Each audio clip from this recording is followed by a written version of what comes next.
Hi, everybody. Father Scott Vanderveer here with the fifth episode of Rediscover Jesus. We are in the midst of a section that is asking us the question, have you ever noticed that part of your happiness requires self-denial? Have you ever noticed that if you get everything you want delivered to you at the moment you want it, you find yourself entering kind of a boredom or a dis-ease, an ennui, if you want to use a fancy French word for it, a feeling that nothing really excites you anymore.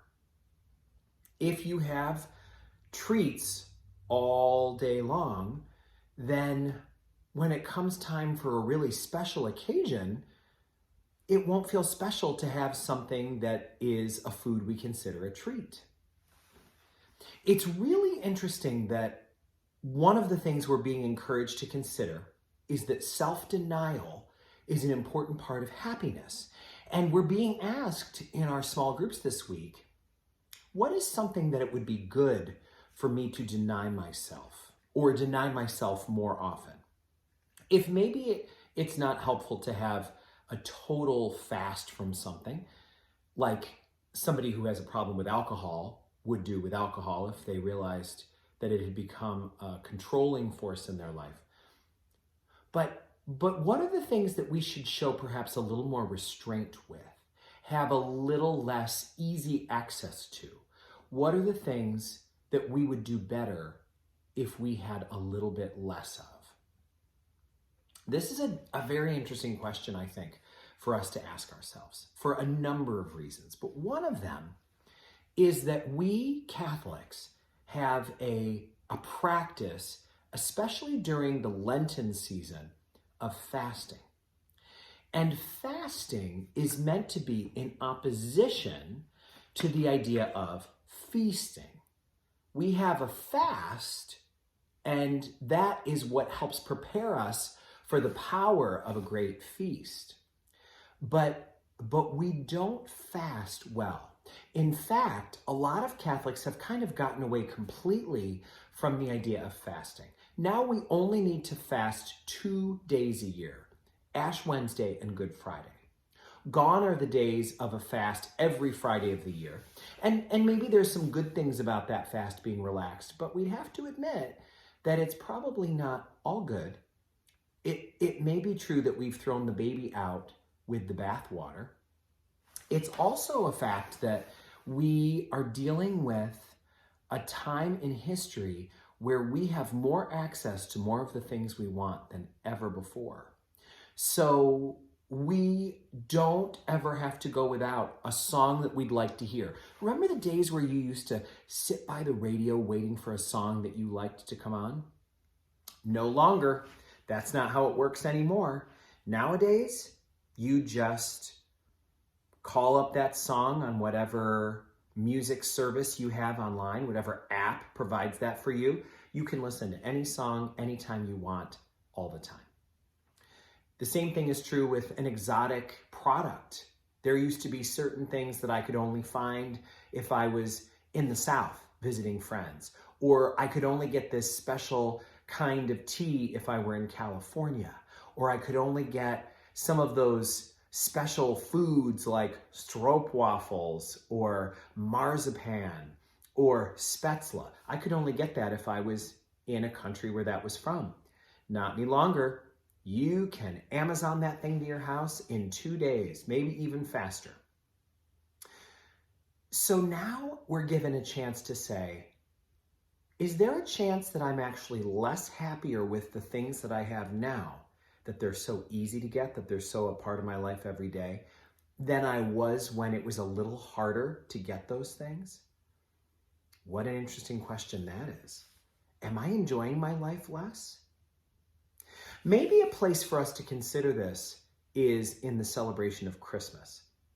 Christmas is designed by the church to be a fast that is followed by a feast. We're supposed to use the days of Advent to fast from some things, to have a special spiritual practice. Maybe it's praying a little more or doing more good deeds. Remember those Advent calendars that we used to have with the little boxes where you open up a little door and there's a little something inside? Maybe there's also a prayer that we're supposed to do on that day of Advent.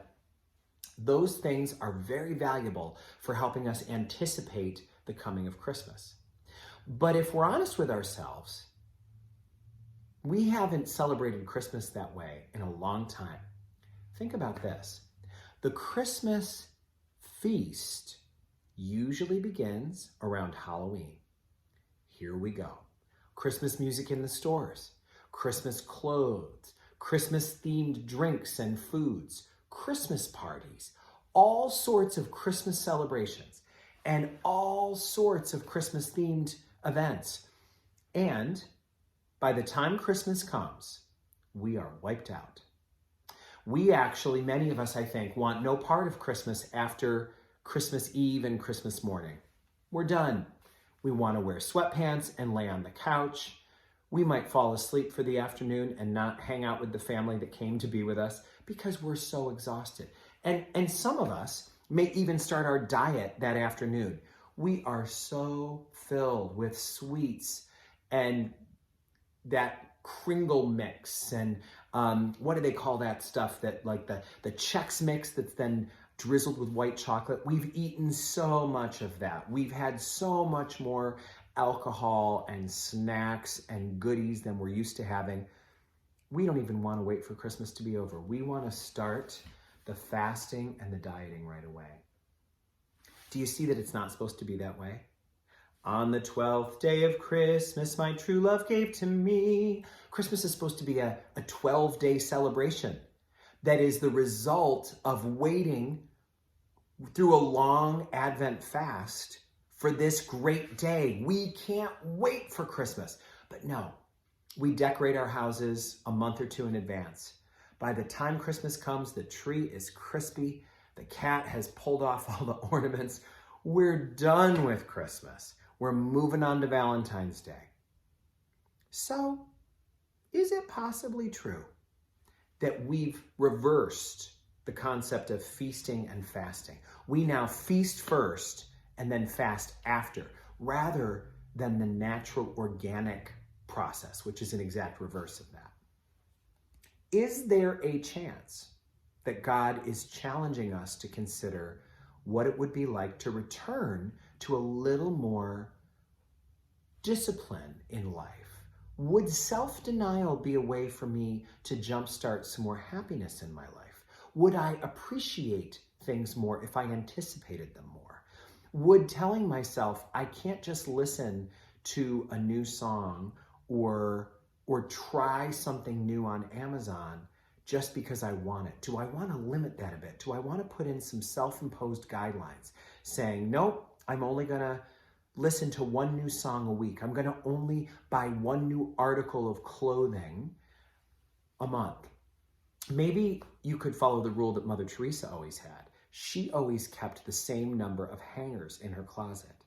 She never added hangers. So whenever something new comes into your wardrobe, would you ever consider letting go of something else? Would it make you less likely to bring something new in if you knew that something else had to go? Maybe yes, maybe no.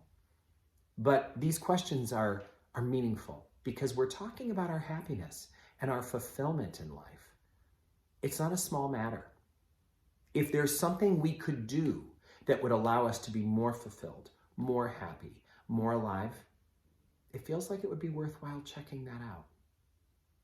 What role might self-denial have in your life and mine? A deep question for us as we rediscover the teachings of Jesus. May your life be filled with the perfect proportion of fasting and feasting. May God bless you and all you love, now and always.